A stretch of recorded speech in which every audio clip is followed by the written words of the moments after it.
Hello viewers, আসসালামু আলাইকুম। কেমন আছেন সবাই? আশা করি ভালো আছেন। আজ আপনাদের সামনে আরেকটি নতুন বিষয় নিয়ে উপস্থিত হলাম।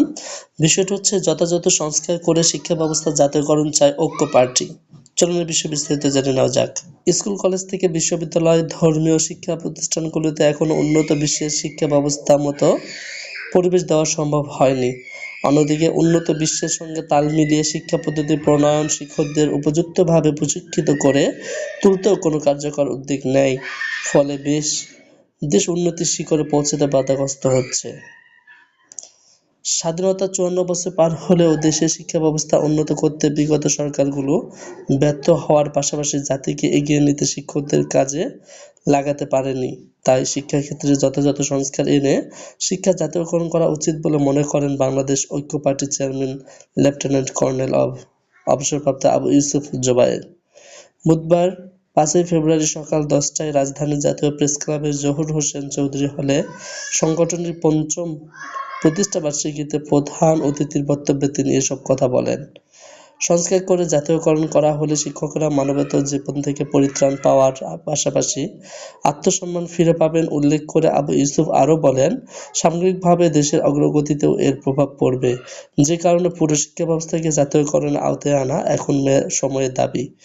ইউনেস্কোর পরামর্শ মতো শিক্ষা খাতে বরাদ্দ বাড়ানোর তাগিদ দিয়ে বক্তারা বলেন, রাষ্ট্রের গুরুত্বপূর্ণ এই খাতে বরাদ্দ না বাড়ালে প্রিয় মাতৃভূমিকে উন্নত দেশে রূপান্তর সম্ভব নয়। স্কুল, কলেজ থেকে বিশ্ববিদ্যালয়, ধর্মীয় শিক্ষা প্রতিষ্ঠানগুলিতে এখনো উন্নত বিশ্বের শিক্ষা ব্যবস্থার মতো পরিবেশ দেওয়া সম্ভব হয়নি।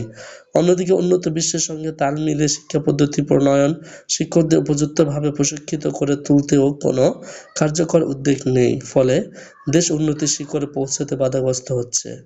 বক্তারা আরও বলেন, দেশের প্রতিটি পরিবারেই শিক্ষার্থী আছে। শিক্ষা জাতীয়করণ হলে পারিবারিক পর্যায়ে খরচ কমে প্রত্যেক পরিবারেই উপকৃত হবে। অন্যদিকে শিক্ষকদের বেতন ভাতাদি বৃদ্ধি পেলে শিক্ষকরাও আন্তরিক হয়ে ভালোভাবে পাঠদান করাবে। ফলে প্রাইভেট টিউশনির প্রয়োজন হবে না। উন্নত বিশ্বের মতো ক্লাসরুম হবে শিক্ষার্থীদের সবকিছুর সমাধানের জায়গা। এতে উপকৃত হবে গোটা দেশ। ৫ই আগস্ট পরবর্তী সময়ে রাজনৈতিক দলগুলোর মধ্যে দ্বন্দ্ব, কর্মীদের অন্যায় অপকর্মে জড়িয়ে পড়া নিয়ে উদ্বেগ প্রকাশ করে বক্তারা বলেন, রাজনৈতিক দলের নেতৃত্ব ও নেতাকর্মীরা যদি সৎ দেশপ্রেম নিয়ে সামনে চলেন তখন পুরো জাতি সে পথে পরিচালিত হবে, কিন্তু অসৎ ও দুর্নীতিপরায়ণরা দায়িত্বে থাকলে দেশও সেই পথে হাঁটবে। আর সততা ও দেশপ্রেম নিয়ে চলতে পারলে জাপান, নরওয়ে, সুইডেন কিংবা ডেনমার্কের মতো বাংলাদেশকে উন্নত সমৃদ্ধ দেশ হিসেবে গড়ে তোলা সম্ভব। স্বাধীনতা পরবর্তী সময়ে রাষ্ট্র পরিচালনার দায়িত্বে থাকা রাজনৈতিক দলগুলোর কড়া সমালোচনা করে আরও বলেন, এক এক করে ৩টি দল আওয়ামী লীগ, বিএনপি ও জাতীয় পার্টি ও মঈন ফখরুদ্দিনের নেতৃত্বে সেনা সমর্থিত সরকার গত ৫৪ বছর রাষ্ট্র ক্ষমতায় বসেছে, কিন্তু তাদের কেউই দুর্নীতির বিরুদ্ধে কোনো সফলতা দেখাতে পারেনি, বরং দুর্নীতি আরও জেগে বসেছে। রাজনৈতিক দলগুলোর নির্বাচনের দাবি প্রসঙ্গে বক্তারা বলেন, কোনো দলই ক্ষমতায় থাকাকালীন নিজেদের ব্যর্থতা যাচাই-বাছাই করে না, এমনকি সফলতা অর্জনের জন্য কোনো পরিকল্পনাও করে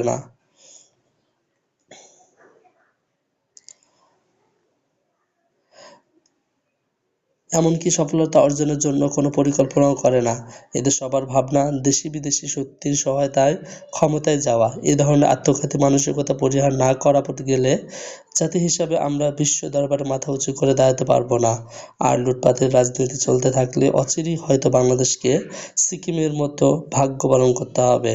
বাংলাদেশ ঐক্য পার্টির প্রতিষ্ঠাতা ও মুখপাত্র মোহাম্মদ আব্দুর রহিম চৌধুরীর সঞ্চালনায় সভায় বক্তব্য রাখেন মুসলিম লীগের সভাপতি জুলফিকার বুলবুল চৌধুরী, বিপ্লবী ওয়ার্কার্স পার্টির সাধারণ সম্পাদক সাইফুল হক, ডক্টর ওয়ালিউর রহমান, বিআইটির মহাপরিচালক ডক্টর এম আব্দুল আজিজ, নিজাম ইসলাম পার্টির চেয়ারম্যান মাওলানা ওবায়দুল হক, হিন্দু মহাজোটের যুগ্ম মহাসচিব নরেন্দ্রনাথ মজুমদার, ডক্টর জিন বুদ্ধিভিক্ষ, জাতীয় কবিতা মঞ্চের সভাপতি কবি মাহমুদুল হাসান নিজামী, ইঞ্জিনিয়ার খোয়াই চিংমং শাক, সানজিদা আনোয়ার চৌধুরী প্রমুখ।